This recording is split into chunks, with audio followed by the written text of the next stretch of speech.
நீங்க மேலே ஏறி வந்துட்டீங்க. இந்த மேடையில இருந்து உங்க அப்பா அம்மாக்கு என்ன சொல்ல விருப்பப்படுறீங்க? அப்பா அம்மா கவலைப்படாதீங்க, உங்களை எந்த இடத்துலயும் விட்டுற மாட்டேன்.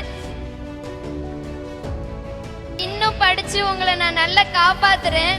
எங்க அப்பாவுக்கு மேல இருக்க கடன் எல்லாம் நான் அடைச்சு அவங்கள ரொம்ப சந்தோஷமாவும் நான் ரொம்ப படிச்சு அவங்கள நல்லபடியா காப்பாத்துறேன்னு சொல்றேன். அனைவருக்கும் வணக்கம். மேம் சொன்னாங்க மேலே ஏறி வரோம் அப்படின்னு. என்னை பொறுத்த வரைக்கும் என் லைஃப்பில் ஃபஸ்ட்டு மேலே ஏறி வந்துட்டேன்னு நினைக்கிறேன். ஏன்னா நான் நினைக்காதது எல்லாமே என் லைஃப்பில் நடந்துகிட்ருக்கு. அதுக்கு உங்கள் எல்லாருக்கும் ரொம்ப நன்றி சொல்லிக்கிறேன். என்னோடய அப்பா ஒரு கூலி விவசாயி தான். அவங்களால என்னை ஹையர் எஜுகேஷன் படிக்க வைக்க முடியல. அதனால் வேணாம்மா படிக்காத அப்படின்னு சொல்லி விட்டுட்டாங்க. அந்த கேப்பில் நான் கொஞ்சம் வேலை பார்த்துக்கிட்டு இருந்தேன். அப்போது சேவிங்ஸ் நிறைய பண்ணி வச்சுருந்தேன், எதுக்காவது யூஸ் ஆகும் அப்படின்றதுக்காக. அப்போ எங்கள் மேம் ஒரு நாள் ஃபோன் அடித்து, ஃபீஸ் தானே கட்டிக்கலாம், ஒன்றும் பிரச்சனை இல்லை, காலேஜ் ஜாயின் பண்ணி விடுங்க அப்படின்னு சொல்லி என்னை படிக்க வைக்க சொன்னாங்க. நான் என்னை காலேஜில் சேர்த்து விட்டு எனக்கு ஃபீஸ் கட்டினாங்க. மற்றபடி என்னோடய எல்லா எஜுகேஷனுக்கும் இந்த ஸ்கீம் மூலியமாக தான் நான் ரொம்ப யூஸ்ஃபுல்லாக எனக்கு என்ன தேவையோ அது எல்லாத்தையும் வாங்கிக்கிறேன். அதுக்கு ரொம்ப நன்றி. இன்னொரு தடவை நான் சொல்லணுன்னா, இந்த ஸ்கீம் எனக்கு இன்னொரு ஹெல்ப் ஒன்று பண்ணியிருக்கு. லைஃப்பில் எல்லோரும் சொல்லுவாங்க அப்பா அம்மாவை எந்த இடத்துலையும் தலைகுனியாக விடக்கூடாதுன்னு.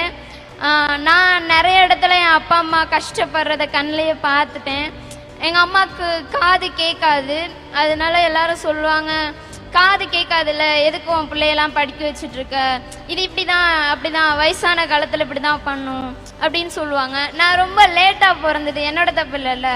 அதனால இதெல்லாம் எப்படியாவது மாற்றணுமே அப்படின்றதுக்காக இந்த ஸ்கீம் மூலயமா நான் தினம் மாதம் வர அந்த காசில் 100 ரூபாய் சேர்த்து வச்சு என் அம்மாவுக்கு நான் போன மாதம் ஒரு மிஷின் வாங்கி கொடுத்தேன். அந்த மிஷின்னால இப்போ எங்கள் அம்மா கேட்டுட்ருக்காங்க. அது எனக்கு ரொம்ப சந்தோஷமாக இருக்குது. இந்த ஒரு ஸ்கீம்னால எனக்கு எங்கள் அம்மாவுக்கு மிஷின் வாங்கி கொடுக்க முடிஞ்சுது அப்படின்னு நினைக்கும் போது ரொம்ப பெருமையாக இருக்குது. கண்டிப்பாக படின்னு சொல்கிறீங்க, கண்டிப்பாக படிக்கிறேன். நான் படித்து இதேமாரி என் அம்மாவுக்கு கண்டிப்பாக காது ஆப்ரேஷன் பண்ணுவேன். எங்கள் அப்பாவுக்கும் ஹெல்த் யூசஸ் நிறைய இருக்குது. அதுக்கு நிறைய கடன் வாங்கியிருக்காங்க. அது எல்லாத்தையும் இப்போ நான் தான் அடைச்சிட்ருக்கேன். அதே மாதிரி படித்து என் அப்பா அம்மாவை எந்த ஒரு ஹெல்த்தில் ரொம்ப கஷ்டப்பட்டேன். ஒரு பிளட்டுக்காக நான் ஏறாத இடம் இல்லை. ரொம்ப கஷ்டப்பட்டு என் அப்பா அம்மாவை பார்த்துட்ருக்கேன். கண்டிப்பாக எந்த ஒரு இடத்துலையும் அவங்கள இழந்துடக்கூடாது அப்படின்றதுக்காக எனக்கு ஒரு சின்ன ஆசை. என் அப்பா அம்மாவை மட்டும் இங்கே கூப்பிட்றீங்களா? வாங்க. எங்க இருக்காங்க? இருக்காங்களா? இங்க தான் இருக்காங்க. நான் எங்க இருக்காங்கன்னு எனக்கு தெரியல. நீங்க எந்திரச்சு நிக்க முடியுமா? எங்க இருக்கீங்க? அப்பா அம்மா கவலைப்படாதீங்க, உங்களை எந்த இடத்துலயும் விட்டுற மாட்டேன். உங்களை தப்பா பேசினவங்க நான் பார்த்துக்கிறேன், ஓகேவா? எந்த இடத்துலையும் கவலைப்படாதீங்க, உங்களை எந்த இடத்துலையும் விட மாட்டேன். இன்னும் படிச்சு உங்களை நான் நல்லா காப்பாத்துறேன். எல்லாருக்கும் ஒன்று சொல்றேன். ரொம்ப ஒரு மனசில் ஒரு விஷயம் தோணுது. நான் பார்த்தது, எங்கள் அம்மாவை நிறைய பேர் ஹெல்ப் பண்ணி நான் பார்த்துருக்கேன். அந்த இடத்துல நான் சொல்கிறேன், எங்கள் அம்மாவை நீங்கள் ஹெல்ப் பண்ணனால தான் என்னமோ தெரில எங்கள் அம்மாவுக்கு மிஷின் வாங்கி கொடுக்கணும்னு எனக்கு தோணுச்சு. கண்டிப்பாக நீங்கள் இன்னும் என்னை பற்றி பேச தான் எங்கள் அம்மாவுக்கு இன்னும் நான் ஆப்ரேஷன் பண்ணணும் அப்படின்னு நினைப்பேன்.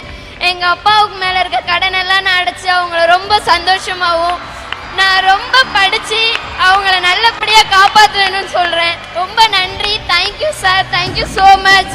என்னோட லைஃப்பில் ஒரு திருப்பத்தை ஏற்படுத்தினதுக்கு ரொம்ப நன்றி சார். தேங்க்யூம்மா, தேங்க்யூ ஸோ. செய்திகளை உடனுக்குடன் தெரிந்து கொள்ள கீழ்கண்ட கேபிள் மற்றும் டிடிஹெச் நெட்வொர்க்குகளில் எம்நாடு செய்தி தொலைக்காட்சியை காணுங்கள். பாதகம் செய்பவரை கண்டால் நாம் பயம் கொள்ளலாகாது பாப்பா. மோதி மிதித்து விடு பாப்பா, அவர் முகத்தில் உமிழ்ந்து விடு பாப்பா. அண்மை செய்திகளை உடனுக்குடன் தெரிந்து கொள்ள இணைந்திருங்கள் எம்நாடு தொலைக்காட்சியுடன்.